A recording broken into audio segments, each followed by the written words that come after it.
¿Tú cómo eres con respecto a las reglas? ¿Cumples? Depende de las reglas también. Entonces también las doblas.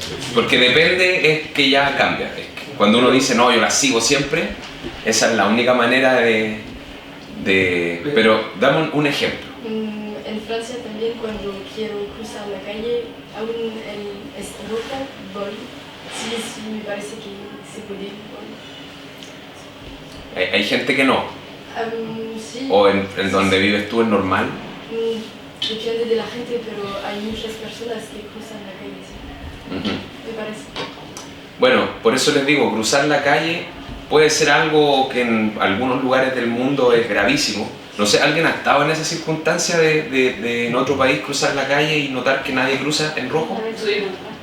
¿Tú? En Ecuador, casi me atropellan. ¿Ahí cómo fue eso? Era chico, así que no me di cuenta de que lo que estaba haciendo estaba mal, porque yo estaba acostumbrado a cruzar y que me cedieran el paso. Y en Ecuador yo quería cruzar la calle y no me estaban viendo mis papás, entonces fue como que crucé nomás. Y también casi me atropellan, no fue malo, porque de hecho me regañaron después un señor en la calle. Pero ahí no hubo ese, o sea, era un poco diferente porque no estabas incumpliendo una regla, eras inconsciente de una regla. Claro, Es diferente el contexto a cuando uno deliberadamente falta una regla sabiendo cuál es.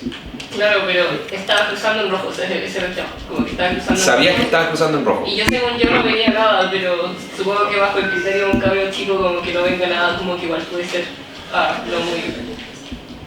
no muy consciente. Claro, pero sabías de la regla del rojo y lo viste que estaba en rojo, Sí. igual cruzaste. Sí.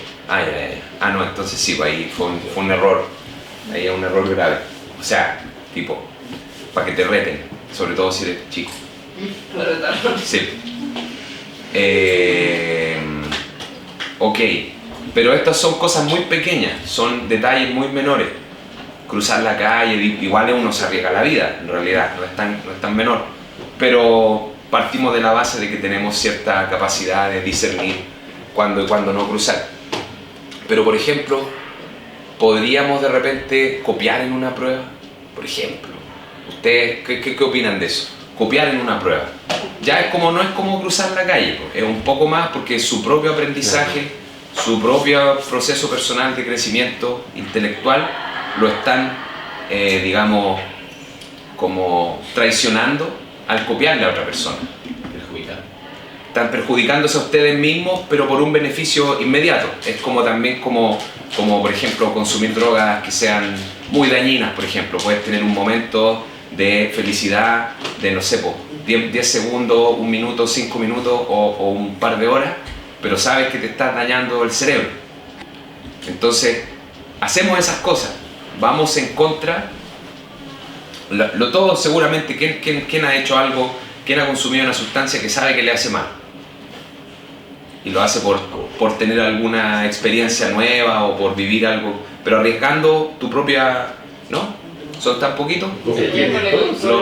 No sé, sí, chocolate.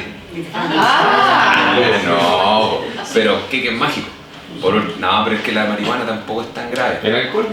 El mismo alcohol, ¿verdad, po? ¿Verdad? Ya, pero entonces estamos yendo a cosas, quiero llegar de a poquito. Estamos cruzar la calle, es una cosa, lo otro es consumir drogas que te hagan daño. Dígame. Pero es que, quizás por la mentalidad latina que uno tiene, pero ¿cómo encontrar a alguien que siga todas las reglas? La autoimpuesta, la de que te pone el sistema, la que te enseña. Porque, quizás porque uno piensa como latino, pero siempre uno hace algo a conveniencia, algo que sabe que no es correcto, pero igual lo hace porque, como usted dice, tiene el beneficio inmediato. ¿Vieron una película que se llama Un Día Perfecto? Sí. ¿Quién la vio? La de los coreanos. La del chinito que limpia el baño. O sea, japonés. Bueno, ahí hay un ejemplo de una persona que vive siguiendo las reglas, no molesta a nadie, en las sociedades como en Japón o hay otras sociedades donde en lo visible, porque es muy interesante lo que tú planteas, porque es en lo visible donde la gente sigue todas las reglas. Por ejemplo, en Suiza que yo he estado en esos países como Suiza o Alemania, norte de Alemania quizás, la gente es como súper así, quieren que todo el mundo crea, o sea, eso es mi impresión, como que todo el mundo crea que ellos están correctos. Siempre se van a poner en el lugar correcto de la fila, siempre van a esperar a que el otro pase, van a dar el paso y todo súper así como muy respetuoso, pero siempre también como con un momento, siempre como enjuiciando al otro. Entonces el juicio es muy potente, muy potente entre las personas, entonces nadie quiere ser como el enjuiciado, o a mí me lo han dicho algunos alemanes, nadie quiere ser el primero que haga lo diferente. Todos van a seguir nomás la filita, porque el ser el diferente como que tiene un peso muy fuerte psicológico cuando los demás te ven como el diferente. No lo entiendo bien, pero eso me lo han explicado. ¿En japonés es así también o no? También es así. Son muy cuadrados y todo. Es una fuerza social, es como una fuerza del grupal, cultural, donde te hacen sentir como que uno se siente muy menos por ser distinto, visto por los demás como diferente. No sé por qué en algunas culturas será tan importante y en otras no tanto, pero eso pasa.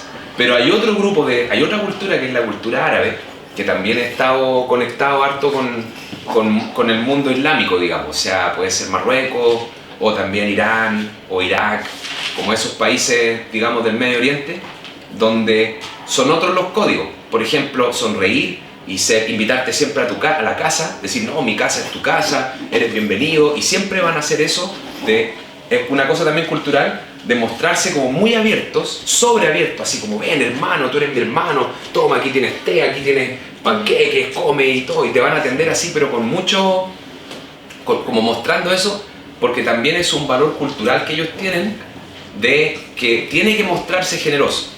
Si no se muestra generoso, es visto por los otros como ¿cómo se llama? Como decimos nosotros, el pelambre, el gossip, que van a los otros a decir, ah, mira, él fue ese egoísta, él no se comportó bien. Entonces, por ahí existe como una cosa de que lo que nosotros hacemos, actuamos de una manera, lo que hacemos, esto, es mirado por muchas otras personas. Es mirado por muchas otras personas y nosotros no queremos que eso digan, bueno, yo digo, hago esto, para que todos digan, eso está ok. Y esto nos configura mucho en lo que nosotros hacemos en la vida. Porque si todos, por ejemplo, tú vas a otro lugar, en otras culturas dentro del mismo Chile, donde robar, por ejemplo, es una virtud, hay que robar. Como que el que roba es más vivo, se maneja mejor. Entonces, si tú no robas, en una oportunidad de robar y no robas, vas a ser mirado como negativo. Entonces, te enseñan en la cultura de algo completamente opuesto a otra cultura. Entonces, ¿por qué estoy yendo con esto? Porque acá estamos hablando de las acciones que hacemos, los códigos en los que vivimos. Estoy cuestionando esas cosas. Las cosas que hacemos, voy a ponerlo aquí, las cosas que hacemos,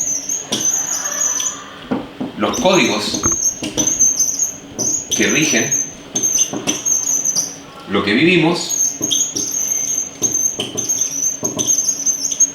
las cosas que hacemos, los códigos que rigen lo que vivimos y las justificaciones del por qué hacemos lo que hacemos. Estamos hablando de cosas de la vida cotidiana. ¿Por qué no sé, pues vamos a saltarnos la fila o hacernos los dormidos en el metro o robar o no robar o no sé, pues pagar menos, hacerse el loco si te están dando más vueltos? Tenemos un millón de cosas donde podemos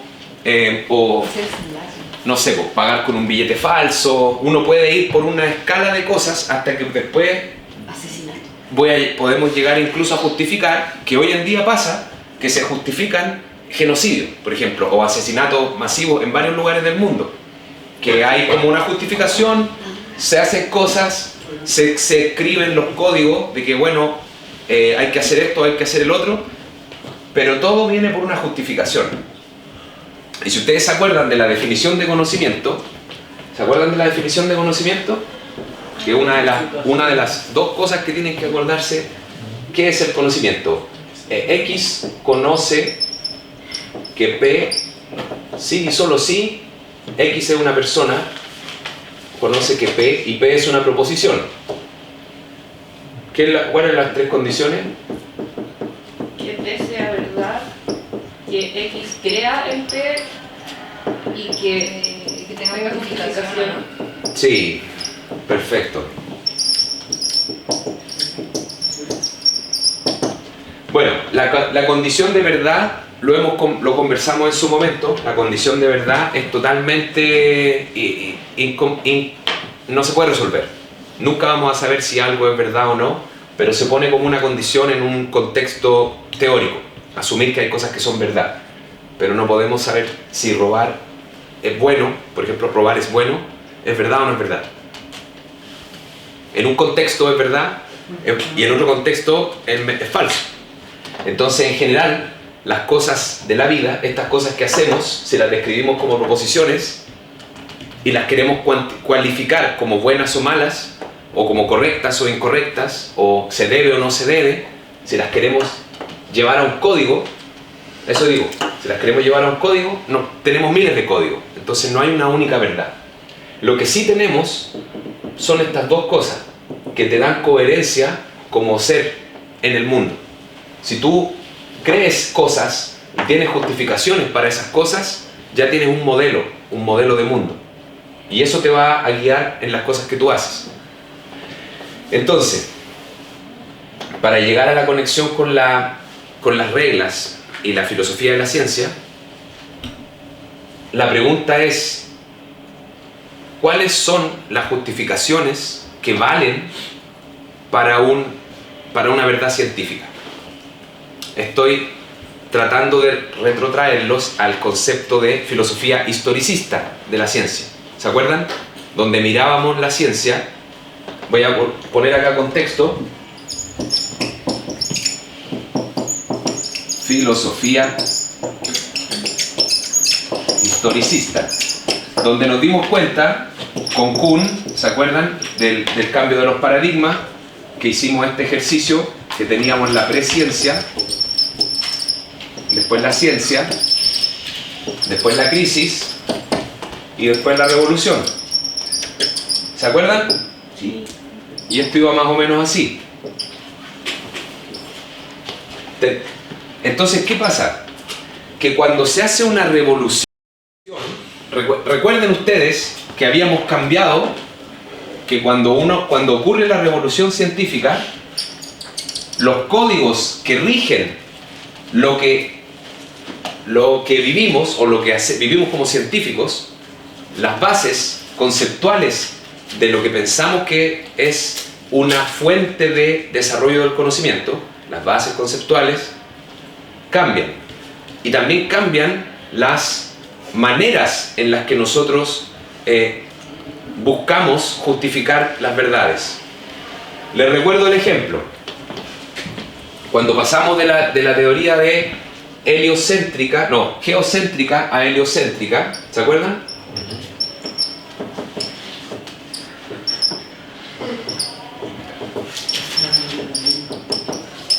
Cuando pensamos de forma geocéntrica, tenemos que la Tierra era el centro del universo y por lo tanto todo tenía que girar en torno a la Tierra.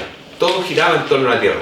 Entonces todas las mediciones que se hacen de los planetas, los cálculos de distancias, velocidades relativas entre los objetos celestes, lo que sea, todo partía de la base de que este era el centro y estaba quieto. Cuando tú pasas al heliocéntrico, tienes que quitar esa hipótesis y poner al Sol al medio. Es otro sistema coordenado, por así decirlo. ¿Se acuerdan de los sistemas coordenados en física? ¿O no? ¿Un poquito? Si yo tengo el Sol aquí y tengo la Tierra aquí y tengo, pongámosle, otro planeta, yo pongo mi eje coordenado, lo vamos a hacer en 2 dimensiones, pongo mi eje coordenado aquí, ahí por ejemplo, y ahí tengo el eje X y ahí tengo el eje Y. Entonces este planeta, acá está la Tierra en el 0 y acá está, pongámosle, el Sol, está a una distancia D y esta está en un vector aquí que también va a tener, no sé, un D sub X ahí y un D sub Y que le caracteriza su posición. Ahora, si yo cambio, yo digo, el Sol está en D y el planeta, llamémosle la Luna, por ejemplo, la Luna está en la distancia D, y ahora cambio mi eje coordenado y lo pongo sobre el Sol, en realidad está en menos D, por si acaso, porque está hacia la izquierda en este caso, menos D. Si pongo el eje coordenado para allá, este es el eje coordenado x1 y 1, y este va a ser el eje coordenado x2 y 2, o sea, estoy moviendo el eje coordenado de la posición de la Tierra a la base, al Sol a la base, al origen. Entonces el Sol ahora en x1 y 1, y ahora en x2 y 2, y la Tierra está en 0. Ahora x2 y 2, acá el Sol va a estar en 0, la Luna va a estar en una fórmula extraña, que va a ser esta, de un D más D, una fórmula, calcular, se puede calcular, y la Tierra está en D. ¿No es cierto? Si cambio mi eje de coordenada, lo que es inmóvil, que esto es solamente para ver la posición, pero si vemos la velocidad es aún más interesante, porque la Tierra está inmóvil en este eje coordenado, y en este eje coordenado es el Sol el que está inmóvil. Entonces, y después en la generalización de todo, nada está quieto. Da lo mismo el eje coordenado, y ese fue como un redescubrimiento que tiene la teoría de astronomía de explicar los movimientos planetarios. Porque geocéntrico y heliocéntrico, los dos parten de una base que existe, un origen inmóvil. Y eso es un código que rige todo nuestro pensamiento. Partir de la base de que existe un lugar en el universo que es el origen y que todo se mueve alrededor de ese origen, es un código, es una forma que nos ayuda a pensar, pero al mismo tiempo nos bloquea otros posibles pensamientos. Después, con los modelos avanzados del heliocéntrico y un poco más adelante, se llega a que no existe un origen inmóvil. Esto es como robar es malo y ahora robar es bueno. ¿Me entienden? Es un código de pensamiento sobre el mundo. Existe un origen inmóvil, o existe un creador. Para la revolución darwiniana teníamos, existe un creador. Toda la vida viene de un creador. Y después, la teoría de Darwin dice, no es necesario que haya un creador, la vida viene de un proceso de selección natural. Lo que tenemos las especies provienen de un proceso de selección natural independiente de un creador. Entonces, estos códigos que rigen lo que vivimos son impuestos, son instalados para poder construir una presciencia, para poder responder ciertas preguntas y desarrollar el conocimiento que nosotros entendemos científico, con observaciones y con el método científico, que lo estamos aceptando como algo válido para construir conocimiento. Sin embargo, está muy documentado que para que se aceptaran estos cambios, la Iglesia los tuvo que aceptar en la época. La Iglesia era muy poderosa, ustedes saben, en el 1600, 1700 la Iglesia era pero tremendamente poderosa. Entonces, para que esos cambios de pensamiento fuesen aceptados, tuvo que haber un movimiento a nivel, ¿cómo se llaman estos? Cónclaves, así como estos, los obispos y toda esta gente importante se tiene que juntar a conversar si lo van a aceptar o no. Y han habido muchos, hay documentación de muchas cosas que se planteaban que se podían aceptar y no se aceptaban. Simplemente no se aceptan y no pasan a volverse códigos que rigen lo que nosotros aceptamos como verdad. Y cuando estas comunidades, entonces este proceso, le voy a poner una flecha aquí, tiene que haber una justificación racional, ¿no es cierto? Algo que haga sentido, tiene que haber una justificación experimental, pero esto, que es lo que explica la filosofía historicista, esto es lo que quiero que entiendan, ojalá que les quede un poco, no es suficiente. Esto no es suficiente, porque además tiene que haber algo que eventualmente vamos a justificar hoy día, que es aún más importante, que es la aceptación justificación racional experimental y aprobación de los poderes, ¿cómo se diría?, dominantes en el momento.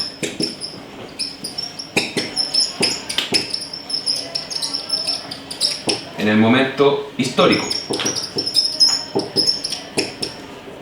En este caso podría ser la iglesia, o en otro caso podría ser, no sé, ¿cómo se llama?, la Sociedad Americana de Ciencia, que son como, o en otros casos podría ser la Fundación Alfred Nobel, que son como los pilares, digamos, de lo que sustenta lo que aceptamos por conocimiento. Entonces, ¿por qué estoy hablando de esto hoy día? Es porque cuando se introduce la filosofía historicista de Kuhn y después viene el modelo más preciso de Lakatos, ¿se acuerdan que se lo expliqué la semana pasada? Del núcleo y el cinturón protector, ¿se acuerdan que hablamos de eso? ¿Sí? Esta era una manera, se estaba radicalizando, se estaba tratando de explicar, eso fue en los años 60 más o menos, se estaba tratando de explicar esta estructura interna que tiene a nivel histórico y social la ciencia. Y apareció un filósofo que se llama Feyerabend, no sé si lo han escuchado por ahí, está en los textos a leer, que hace un texto totalmente radical que, si no me equivoco, se llama Discurso contra el método, donde el tipo argumenta que esta dimensión, que es la aprobación de los poderes dominantes en el momento histórico, para que ocurra esta revolución científica, la aprobación de los poderes dominantes en el momento histórico, según él, es igual o incluso más importante que toda la evidencia racional y experimental. Y por lo tanto, en su tesis él concluye que no hay ninguna característica especial en la ciencia que hemos conocido hasta el momento que la distinga de lo que se le llama pseudociencia. Él decía, no hay una diferencia entre la ciencia y la pseudociencia, lo único que hay es una aprobación, que históricamente hemos visto procesos de aprobación de ciertos métodos sobre otros. Pero si vamos para atrás, no sé, pues en la época de los egipcios había una valoración de las cosas, no sé, pues más místicas. Después vamos a la alquimia en la época de los árabes, había una aprobación por estos temas ocultistas o sagrados. En la India tienen los números mágicos, la geometría sagrada, tienen otros sistemas de conocimiento. El occidental, si bien ha demostrado funcionar en varias cosas, no es a priori, no hay ninguna manera filosófica de justificar que ese sistema sea superior a los otros sistemas. Ya con Lakatos y con Kuhn, uno demuestra que, en últimos términos, a nivel filosófico, por supuesto, a nivel filosófico no se puede hablar con mucha propiedad del concepto de progreso científico. Progreso científico. ¿Qué entendemos por progreso científico, Michelle? Antes que venga la abuelita, bueno, ya la veo que se está haciendo la dormida. Progreso científico. No serían como los nuevos descubrimientos, los nuevos avances. Se entiende que el conocimiento científico progresa si va hacia arriba, ¿no es cierto? Si va mejorando. Podemos ver el progreso, pensar así como, si yo tengo conocimiento científico,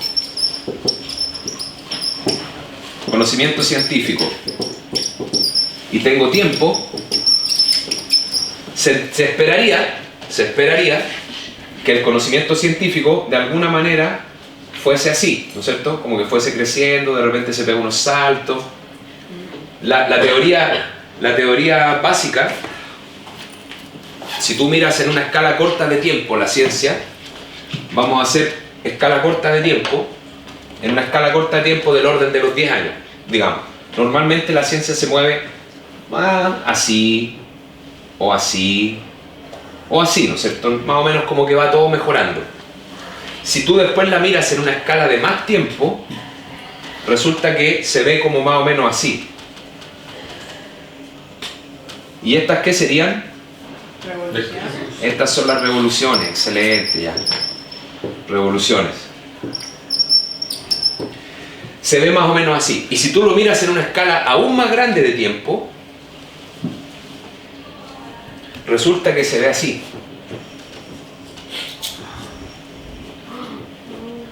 Al menos lo que se ha encontrado. Pareciera que el conocimiento sube, pero después baja. Les voy a dar el ejemplo más interesante, que es el ejemplo de la luz. Acá no se sabía nada. Luz, aquí sobre la luz. Acá se creía después con Newton, es una partícula. Porque hay algo que lo rompe. Después acá se entiende que es una onda, con Huygens. Onda. Después acá, con el electromagnetismo, con Maxwell, se entiende que es una onda electromagnética, ¿no es cierto? ¿Se acuerdan de eso? ¿O lo han escuchado? Y después acá, con la cuántica, con Einstein, de nuevo aparecen los fotones, que son partículas de luz. Volvemos a saber, a creer, no saber nada sobre la naturaleza de la luz. Creer que es una partícula, después creer que es una onda, después refinar la teoría de la onda, y después nos damos cuenta que la teoría de la onda también está equivocada porque en realidad sí es una partícula. Y después resulta que es una onda y una partícula al mismo tiempo, con Schrödinger.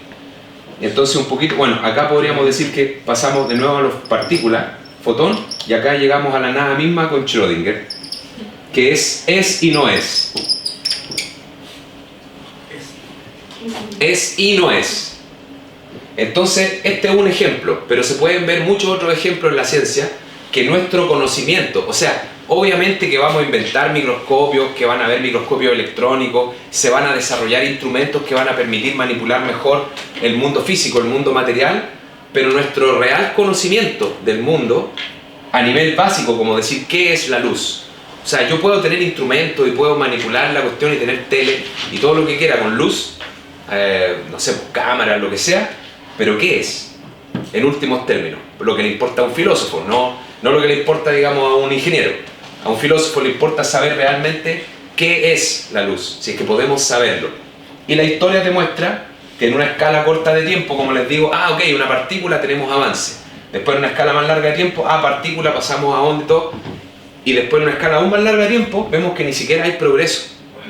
Entonces, esta es una de los grandes ejemplos, y hay varios más, como les digo, podemos buscar en biología, de que el progreso científico, en términos filosóficos, es totalmente cuestionable. No se sabe si es neutral. Ustedes saben este concepto de evolución neutral y evolución con dirección, ¿no? ¿Lo conocen bien? ¿Sí o no? ¿Cómo te llamas? ¿Por qué es Fernanda? No. ¿Cómo te llamas tú? Yo, Francisca. Francisca. ¿Conoce el concepto de neutral, evolución neutral? ¿No? ¿Quién lo conoce? Yo. ¿John? Es que básicamente no hay como cambios visibles dentro de una especie y los direccionales son como con un objetivo preciso. ¿Lo conocen eso ustedes? ¿La evolución neutral, evolución dirigida o no? Como el caso ¿No? de la jirafa, que hay, no me acuerdo qué veas que es. Habla más fuerte, más fuerte. La Marx proponía de que la especie evolucionaba con un objetivo específico. Por ejemplo, la jirafa, como que con su comportamiento estiraba el cuello y las siguientes generaciones iban como cada vez más creciendo su cuello. Pero según la evidencia actual, eso no es tan así. No es como muy factible que sea la evolución direccional. Sí. ¿No conocen el concepto de evolución direccional y evolución neutral? A ver, de nuevo, lo voy a preguntar. Usted, Ana, ¿conoce el concepto? Ya. Entonces tenemos que hablar de eso, hacer una pequeña actividad, porque yo daba por hecho que ustedes sabían eso como son biólogos, porque es justo súper importante porque entender todo esto, porque estamos imaginando, tienen que imaginarse que el conocimiento científico o los paradigmas, las ideas científicas son como si fuesen animalitos o especies, digamos, especies biológicas que evolucionan, como los Pokémon. Pokémon que después cuando se descubre el ADN, por ejemplo, o se descubre la microscopía, el Pokémon evoluciona y ahora tiene más poder la biología de explicación. Después se descubre el ADN y vuelve a evolucionar el Pokémon. ¿Lo entiende desde esa perspectiva? Entonces esa es una visión evolutiva del conocimiento como una especie de ideas, de códigos de trabajo, de paradigmas, de cómo hacer ciencia, y se supone que la ciencia evoluciona. Pero el punto, como les digo, les acabo de dar un ejemplo, y hay más ejemplos, y vamos a hacer entonces una pequeña actividad sobre eso, es que se cuestiona la existencia de una dirección evolutiva en el conocimiento. No hay una dirección evolutiva en el conocimiento, o al menos no se puede saber si es que la hay. Y eso es lo que planteaba Feyerabend y crea este tema bien atractivo que se llama anarquismo epistemológico. Entonces de aquí surge el anarquismo, y vamos a explicar por qué y después hacemos la actividad, porque hay que hacer un control también. Anarquismo epistemológico. ¿Qué significa anarquismo? ¿Alguien lo sabe? Levante la mano. ¿Sin líder? ¿Sin líder? Y la mano no la levantó, ¿es que es anarquista? No, ya. ¿Qué sería? Anarquismo es la A, viene de ausencia de, ¿no es cierto? Voy a anotarlo acá.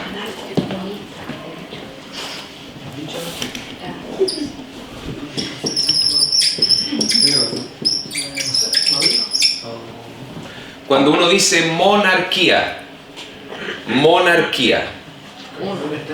mono, uno, arquía, gobierna todo. Un mono gobierna todo. Un único mono. Entonces, anarquía quiere decir que la ana gobierna, pero ana significa que no hay nada, que sin. Entonces, sin monos. No, po. Sin anas. Ah, no. Sin gobiernos. Entonces, anarquismo es sin gobierno. Y epistemológico, ustedes ya saben lo que es, ¿o no?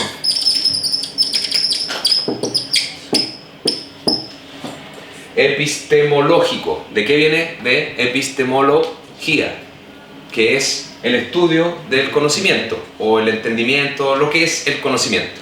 Entonces, anarquismo epistemológico es una corriente filosófica que dice que nadie ni nada puede regir estos códigos que dictan qué es saber algo. Es bastante radical y fue planteado en el contexto de la filosofía historicista de la ciencia. Entonces, el anarquismo epistemológico lo que decía era: hemos jugado a la universalidad en el conocimiento científico del racionalismo, intentando con el empirismo, queriendo crear fuentes universales de conocimiento, cuando al final miramos la historia y nos damos cuenta que al final todo tiene que ver con estructuras de poder que aprueban o no aprueban. Y el que maneja esas estructuras de poder, al final es el que tiene la verdad. La verdad viene de la estructura de poder que hace que los demás crean. O sea, no hay nada real, no hay nada verdadero en el fondo, sino que hay que convencer a todos de creer en algo. Y las justificaciones racionales funcionan bastante, convencen a la gente. Las justificaciones experimentales también convencen a la gente. La combinación de las dos, la combinación del racionalismo y el empirismo, que da pie a ¿qué? Amaro. La combinación del racionalismo y el empirismo, ¿qué es lo que logra? Conocimiento científico. No, se escuchó mal. El método científico. ¿Y a partir de qué elemento crucial que se utiliza para juntarlo a los dos? Un principio de inducción. El principio de inducción permite conectar el racionalismo con el empirismo porque son muchos datos justificando una hipótesis. No solamente una observación empirista, sino que muchas repetidas que te permiten racionalizar esa repetición por medio de la estadística o por medio de algún método, digamos, de probabilidad en general. Pero aún así el método científico, como está escrito acá, no es suficiente, porque finalmente una vez que tú generas esta manera de convencer, igual tienes que pasar por un proceso social, y ese proceso social es según quién gobierne, según quién domine, o según cómo se comunican las cosas. Vamos a creer o no creer en algo. Y eso lo vemos ahora, o sea, es muy interesante lo de Feyerabend, porque él lo planteó en los años 60 y 67, en toda la época de los filósofos postmodernistas franceses, Foucault y todos los grandes filósofos franceses, se relativizó. No sé si conocen eso del relativismo epistemológico, como que cualquier cosa puede ser verdad en el fondo. Hasta antes de los años 60, 70, habían estructuras muy fijas que eran fijadas por la Iglesia, y a partir de los años 60, 70 se entendió que todo eso son constructos sociales, que hay estructuras de poder que dominan las verdades y que manipulan a las masas, y que lo que nosotros creemos y aceptamos como verdad en realidad es un sistema que está siendo de alguna manera regido por algún grupo o por ciertos poderes en el tiempo. Entonces se relativiza la verdad. La verdad hasta el año 50 más o menos era algo que todo el mundo creía que existía, y después de los años 60, con la filosofía más moderna, se dan cuenta que la verdad no existe, que la verdad es relativa al contexto, al grupo, a la comunidad.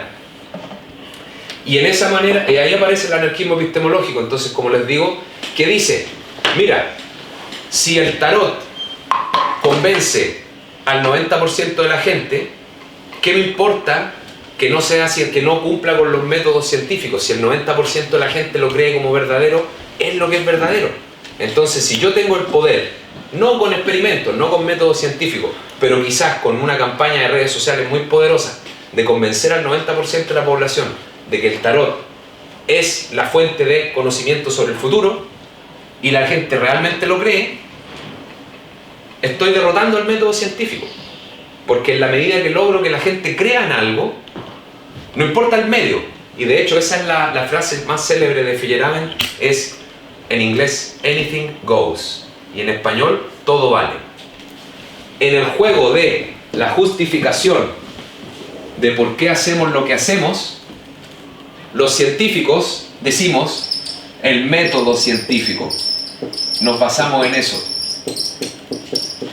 y gracias al poder de la ciencia, yo me atrevería a decirlo así, gracias al poder de la ciencia de ganar guerras, es que este método científico es tan válido, porque no es tan válido por otra razón que porque le ha dado poder a la gente que tiene más, le ha dado más poder a los que tienen poder. Es por eso que el método científico es tan válido. Es porque las farmacéuticas pueden hacer más plata, porque los militares pueden hacer misiles más fuertes y pueden proteger y atacar y vencer. No es porque estemos curando el cáncer, ni porque estemos alimentando a toda la gente, ni porque estemos erradicando la pobreza, que la ciencia es aceptada. No es por causas altruistas. El método se acepta y se vuelve válido y poderoso porque hay un elemento social que lo justifica. ¿Me entienden? Pero si surgiera otro método, llamémosle posverdad, un método de posverdad, de convencimiento, que hoy en día se ha vuelto súper fuerte, se ha vuelto súper importante, y le está dando poder a las personas de nuevo, pero de otra manera. No es con un método científico, no es con una justificación, es apelando a las emociones, apelando a los problemas personales que tiene la gente y creándole una justificación rápida de creer, que no necesite mucho esfuerzo cognitivo y que te pone en un contexto de vida de permanente distracción. Entonces lo más que alcanzas a razonar es ese poquito de posverdad que te meten y te lo crees. Y en eso es lo que la mayoría de las personas estamos sumergidos hoy en día, inundados de información que nos cambia todo el tiempo. Piensa en esto, piensa en esto, piensa en esto, ríete con esto, cambia esto, y de repente una cosa, oye, no sé, pues la inmigración está mala, trae la droga. Y sobre eso distracción, y después, oye, está peligroso Santiago, distracción, oye, compre.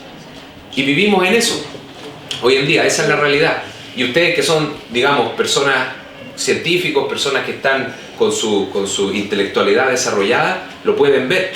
Pero es muy probable que la mayoría de las personas en la población humana actual no lo logren ver como ustedes. Y por eso es que han habido tantos resurgimientos o levantamientos de los partidos políticos ultrafascistas, ultraderecha.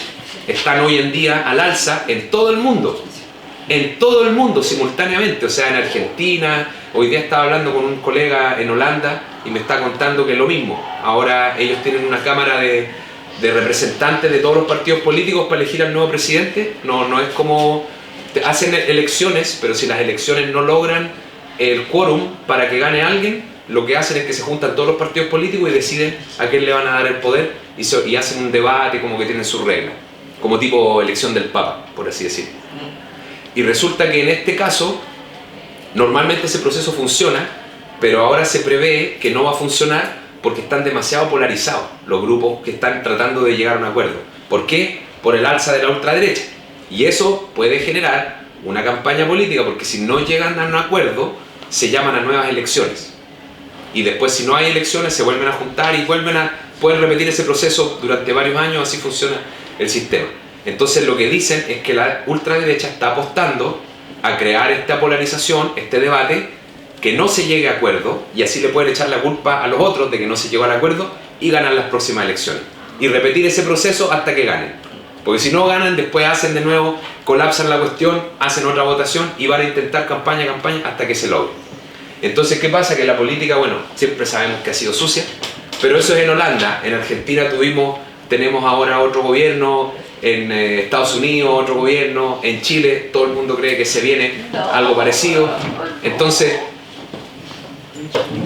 ¿qué vamos a hacer? O sea, yo estoy haciendo una clase de filosofía de la ciencia nomás, así que... Pero bueno, en nuestra misión, por eso es que está este curso de filosofía de la ciencia y por eso es que afortunadamente la carrera les da un poco de pensamiento crítico. Tiene cursos, bioética, y hay cursos donde se intenta que ustedes desarrollen ese pensamiento crítico, porque aprendiendo biología, genética y ecología no se desarrollan estas necesariamente. O sea, no es el objetivo de los cursos que ustedes puedan pensar en esas cosas. E incluso con estas clases tampoco es que se logre demasiado, porque es un candy a la semana, ¿no? Bueno, ya. Con eso más o menos me imagino que si pusieron atención entienden el contexto de lo que es el anarquismo epistemológico, cómo eso impacta en el entendimiento de lo que es la verdad en la ciencia y la responsabilidad que trae esto, digamos, o la irresponsabilidad que nos permite también tener. Si total todo vale, da lo mismo, no lo sé. Pero bueno, en este momento el método científico está siendo reemplazado por la posverdad. Por ejemplo, en Estados Unidos está prohibido hacer investigación científica en cambio climático y en varios otros temas que están baneando simplemente temas totales de investigación, financiamiento, los grupos los están cerrando, los departamentos los están desapareciendo. Entonces eso no es método científico, ¿me entienden? Y eso es lo importante, que ustedes entiendan que el conocimiento científico y su rol como intelectuales en el mundo no es en reglas universales, no funciona bajo reglas universales, funciona bajo reglas que son contextuales a la aprobación de los poderes dominantes en el momento histórico. Y eso es todo. A lo más que ustedes van a poder hacer, o que podemos hacer como científicos, es volverse susurradores en el oído de algunas de estas personas. Es lo más que se puede alcanzar, pero mucho más que eso, nada. Entonces, a menos que ni el que se gane un Nobel. No sé si conocen a Geoffrey Hinton, ¿no les suena? El que se ganó el premio Nobel de física, me parece. Sí, por descubrir el método de la Deep Learning. ¿Lo conocen? Geoffrey Hinton, ¿no? No, pero... El premio Nobel del año pasado, o de este año, creo de este año, que fue el que inventó el que creó la ingeniería matemática computacional detrás de todos los modelos de lenguaje de hoy, detrás del ChatGPT y todo eso. Fue el primero que cachó cómo las redes neuronales se pueden entrenar así inteligentes. Y ese tipo, que es premio Nobel, y el otro que lo ganó, porque lo ganó junto con otro que es un francés, creo que es francés, Joshua Bengio, ¿no te suena? ¿No? Me parece que trabaja en Francia, pero no sé si es francés. junto con Joshua Bengio, que son como, y creo que hay un tercero ahí, no me acuerdo el tercero, pero estos dos son como los cracks así de la inteligencia, son los gurús, digamos, así como decir el Einstein de la inteligencia artificial moderna, son Hinton y Bengio, y los dos, premio Nobel, ambos, están totalmente en contra de cómo se está llevando a cabo el desarrollo de inteligencia artificial, porque dicen que está creando una amplificación de la desigualdad demasiado grande. Los que tienen más poder tienen demasiado más acceso a demasiadas más capacidades de procesamiento, de análisis, y por lo tanto más información, más inteligencia que les permite hacer mejores negocios, ganar más plata y amplificar aún más esa diferencia. Entonces los tipos dicen, esta tendencia a lo único que va a llevar es a una división, polarización de la sociedad entre personas ultra ricas y personas esclavos. Eso es lo que va a llegar. Y las personas que están siendo esclavizadas están perdiendo los trabajos, se van a empezar a matar entre ellas porque realmente las personas que tienen el dinero no van a estar interesados en financiar. Entonces dicen, la inteligencia artificial tiene que frenarse, empezar a desarrollarse de forma más ética y tiene que enfocarse en resolver los problemas del mundo y no en hacer a las corporaciones más millonarias. Eso lo dicen ellos, pero científicamente, no en un discurso político. Lo explican y todo con datos, con cómo las empresas se sabe que si no tienen regulaciones y control sobre cómo invierten y cómo hacen negocios, eso deriva efectivamente en guerras civiles en el futuro, y los tipos lo tienen claro y son premios Nobel, y aún así no cambian nada, no mueven la aguja de en qué se están haciendo las inversiones. Entonces por eso le digo que el mundo de la ciencia es un mundo interesante, pero no cambia las estructuras de poder sobre las que juegan.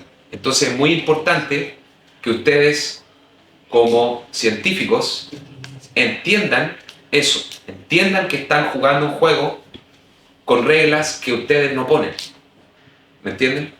Pero si las conocen, las pueden navegar un poco mejor. Eso es lo más que se puede hacer, a menos que lo quieran discutir más. Pero ya, bueno, vamos a hacer una pequeña actividad de 10 minutos antes que hagamos el control. Y en la actividad tienen que dividirse en grupos otra vez. ¿De cuánto? De 4, ¿no? 4, 3, hay 4, acá 4 y acá 3. Ahí está.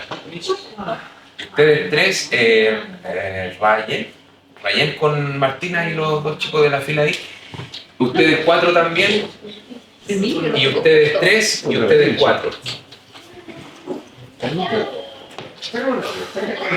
Ya. La actividad. Tienen que tirar una moneda. ¿Tienen una moneda? Yo lo que más tengo es plata. Está decretando. Ya, tírame. Vale, ya. Entonces, vamos a tirar la moneda cara o sello, porque son 2 anarquismo epistemológico y 2 lacatos. Ya, entonces, grupo de acá, cara o sello de anarquismo, ¿qué quiere que sea el anarquismo? La cara. Cara de anarquismo. Sello, ya. Le tocó lacatos. Después le tocó anarquismo. A ustedes le tocó lacatos. Ese grupo de ahí. Ahora el grupo de acá le tocó anarquismo y a ustedes le tocó lacatos. ¿Ya? Entonces, ya tienen su... Va, la moneda. No. Entonces, les tocó su grupo, saben con qué corriente filosófica van a tener que trabajar y tienen que buscar, entonces, junto con ustedes saben, un monitor por grupo, tienen que preguntarle al chat GPT por...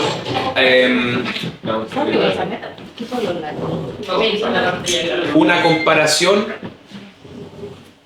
Ustedes tienen que encontrar un tema de la biología que a ustedes les parezca, el que ustedes quieran, esperemos que no les salga el mismo, pero tienen que encontrar alguna pregunta importante sobre la biología, sea como alguna revolución científica, o sea algún descubrimiento importante, o algún ámbito, algún campo, digamos, no sé, por ejemplo, por dar un ejemplo, la biología del desarrollo, o no sé, por la biología molecular, o la ecología, y explicar tienen que tomar parte, o sea, tienen que analizar, ya. ¿Cómo lo ve eso la Catos, desde el punto de vista de la Catos? ¿Cómo se ve desde el anarquismo epistemológico? Y tienen que defender el punto que les tocó. Si les tocó anarquismo epistemológico, entonces tienen que decir que la visión de la Catos está equivocada porque se puede y si lo ven desde la Catos, tienen que justificar que no todo vale, que los métodos están bien instalados. ¿Se entiende o no? ¿Sí? Ya. Entonces tienen 10 minutos para que alcancemos a hacer el control. Ok, amigos, adelante. Ya, se acabó la actividad. Ahora tienen que elegir a quién va a hablar y escuchar a su compañero. O compañera. Compañero. Bueno.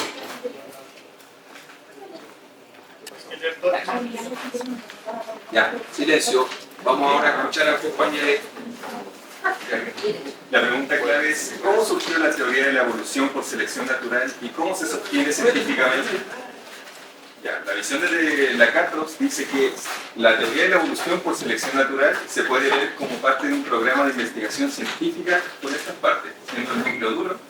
Los organismos cambian a lo largo del tiempo, la selección natural es un mecanismo clave de cambio y las poblaciones, no los individuos, evolucionan. Y el cinturón protector para la pregunta serían las teorías sobre mutación genética, o sea, las teorías auxiliares a esto, deriva genética, modelos poblacionales y epigenética. Y la visión del anarquismo, nos tiró como básicamente todo lo que dice el anarquismo, que cualquier cosa es válida. Que al ser tan estructurado no sería válido y cualquier teoría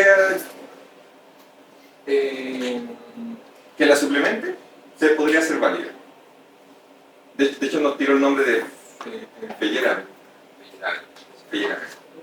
Ya, la defensa de Lakatos contra Feyerabend sería: Lakatos ofrece un criterio racional y estructurado para distinguir entre teorías científicas productivas y estancadas, sin caer en el dogmatismo de Popper, en el falsacionismo, ni en el relativismo total de Feyerabend. Aunque permite cierta flexibilidad, sí exige procesos reales, nuevas predicciones, explicaciones más amplias, coherencia con datos nuevos. En cambio, el anarquismo epistemológico puede justificar cualquier cosa, incluso pseudociencia, bajo la excusa de la diversidad metodológica. Ok. Bueno, se entiende el concepto. Siguiente, ¿quién va a hablar del grupo? ¿Tú ya has salido? Creo que sí. ¿No? ¿Sí? Sí, ya hemos salido todos. Sí, ya tenemos todo. No me acuerdo. Ya, entonces se repite. Elegimos el mismo tema que los compañeros de acá, ¿no? Pero usted defiende la anarquía. Entonces está bien, está bien. Sí. Como que también decir lo que nos dicen como de lo que sería el Lakatos o... No, ya está dicho. Ya. Atención Vamos a la compañero, defensa por compañera. parte del anarquismo. La defensa del anarquismo. Sí. Se sostiene que la ciencia no avanza gracias a reglas, sino a pesar de ellas. No hay métodos universales ni criterios absolutos para juzgar teoría. La historia demuestra que lo que hoy llamamos racional muchas veces fue considerado ridículo, herético o pseudocientífico. Por eso se desconfía profundamente de cualquier intento de poner normas rígidas en el pensamiento científico. Cuando hablamos de la evolución, claro, es una teoría útil en el momento, pero su aceptación no se debe a que sea la más racional, sino a que se volvió parte de un consenso institucionalizado. ¿Cuántas otras teorías no fueron descartadas sin haberse explorado a fondo? Solo porque no encajan con este marco dominante, simbiogénesis, lamarquismo, enfoque ecológico lista. Todos estos fueron ignorados solo por razones más políticas que científicas. Yo no quiero una ciencia que funcione como una iglesia, donde hay dogmas metodológicos que no se pueden cuestionar. Quiero una ciencia libre, capaz, creativa, capaz de observar ideas de cualquier parte, del arte, del mito, de la experiencia indígena, de la literatura. No hay saberes puros ni impuros. Hay ideas que abren caminos, aunque sean caóticas, contradictorias y irracionales, según los criterios de moda. La diversidad epistemológica no es problema, es una necesidad. Si solo aceptamos que se ajusta lo que se ajusta a un modelo lógico y progresivo, lo que hacemos es cerrar las puertas al conocimiento. Se prefiere una ciencia desordenada, incluso incómoda, pero viva. Bravo.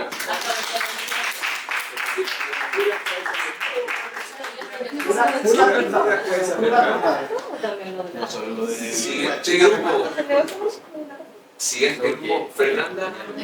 ¿Usted toca salir? No, Francisca. Sí, Nosotros elegimos el tema de clonación. clonación, desde la perspectiva. De la datos. Ah, ya. Bueno, aquí nos sirvió que acepta la clonación como parte de un programa científico legítimo, se basa en un núcleo teórico, el ADN contiene toda la información para generar un organismo. La ciencia avanza ajustando a hipótesis auxiliares sin abandonar la teoría base. Evalúa el progreso por la capacidad del programa para predecir nuevos hechos o resolver problemas. Defiende una metodología racional, aunque más flexible que la falseación de Popper, y ve la clonación como parte de programas progresivos sin generar resultados útiles y predictivos. Ahora luego el anarquismo. Ya. El anarquismo va a criticar la clonación como un ejemplo de ciencia dogmático y reduccionista, rechaza la idea de un método único superior en ciencias, defiende el pluralismo de saberes, no solo biotecnología, también medicina tradicional, creencias culturales, etc. Cuestiona la visión de la vida como una simple información genética y señala que la clonación no produce estructuras de poder científico y margina otras formas de conocimiento. Eso es lo que nos digo. La defensa era de... Bueno, frente al tema de la clonación por la CATOS, considera parte de un programa científico válido. Según él, la clonación se basa en un núcleo teórico sólido, la idea de que el ADN contiene toda la información necesaria para generar vida y progresa al resolver problemas y hacer predicciones, aunque se a sus mentes.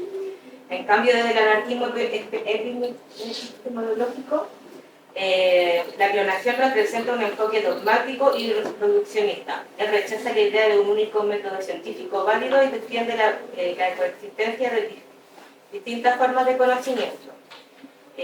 La clonación excluye saberes tradicionales y refuerza estructuras de poder dentro de la ciencia institucional. En resumen, la CATO legitimiza la clonación dentro del programa científico nacional. En cambio, el anarquismo cuestiona como una imposición metodológica que limita la diversidad epistemológica. Sí. Ese fue un análisis, pero no hay una defensa por alguna de las posturas. Entiendo, ¿no? ¿Están defendiendo alguna? De la cárcel. Sería más criticar que el anarquismo no es tan... como que limita el conocimiento epistemológico, por eso no hay... ¿Es menos válido la CATOS? Perdón, No, el anarquismo según usted. Sí. Vaya. Bueno, era contra eso. Sí. Gracias. Siguiente grupo. ¿Va? Se nos borró el chat, pero me acuerdo más o menos de qué tenía, así que...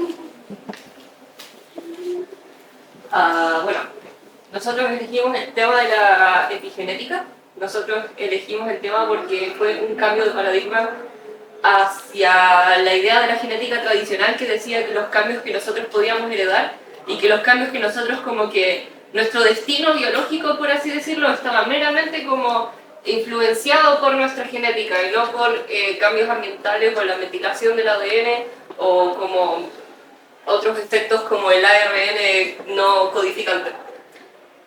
Según la perspectiva de la CATOS, este tipo de conocimiento y la epigenética debió haber como reemplazado progresivamente la genética, de forma que lentamente empezáramos a considerar que afectara como al cinturón defensor del tema central y que lentamente se empezara a reemplazar el conocimiento.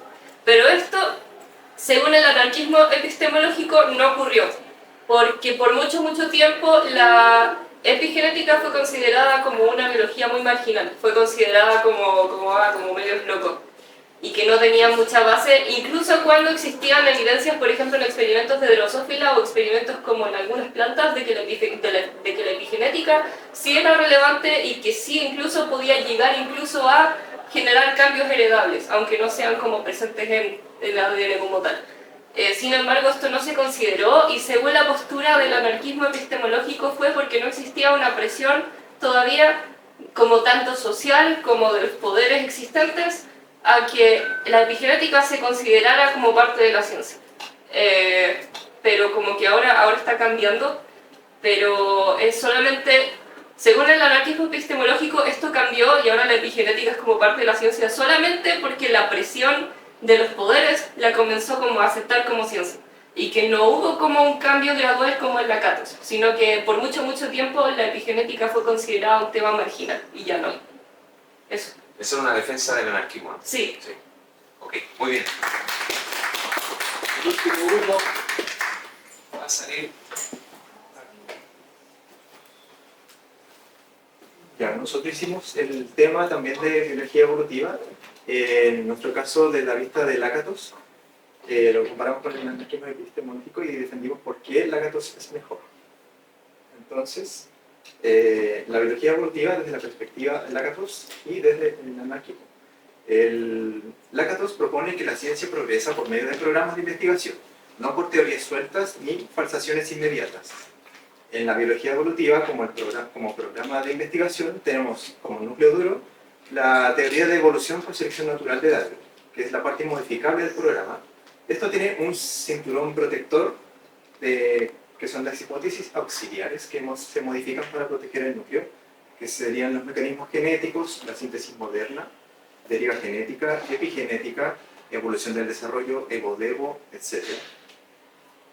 Pues heurística positiva, buscar adaptaciones, analizar registros fósiles, comparar genomas, hacer modelos evolutivos. Y la heurística negativa no se cuestiona el principio central de que las poblaciones cambian por selección natural. En la biología evolutiva, según el anarquismo epistemológico, también nos tiró el nombre de Feyerabend, que sostiene que todo vale. No hay una única metodología científica válida y los científicos a veces progresan violando las reglas. Aplicada a la biología evolutiva, no hay una razón racional para que la evolución se imponga sobre otras teorías, como el creacionismo o el lamarckismo, pone como ejemplo. El contexto histórico y político y social también influyó, que sería como lo que estaba aquí en la clase, que esta justificación racional no fue suficiente, también tuvo contexto político, que sería el poder dominante de la época. También dice que Feyerabend postula muchas ideas alternativas, o sea, dice que muchas ideas alternativas a Darwin, como la herencia de caracteres adquiridos, teorías religiosas, etc., podrían haber sido útiles si no hubieran sido descartadas por criterios estrictos. Además, otro punto, critica la idea de progreso científico acumulativo.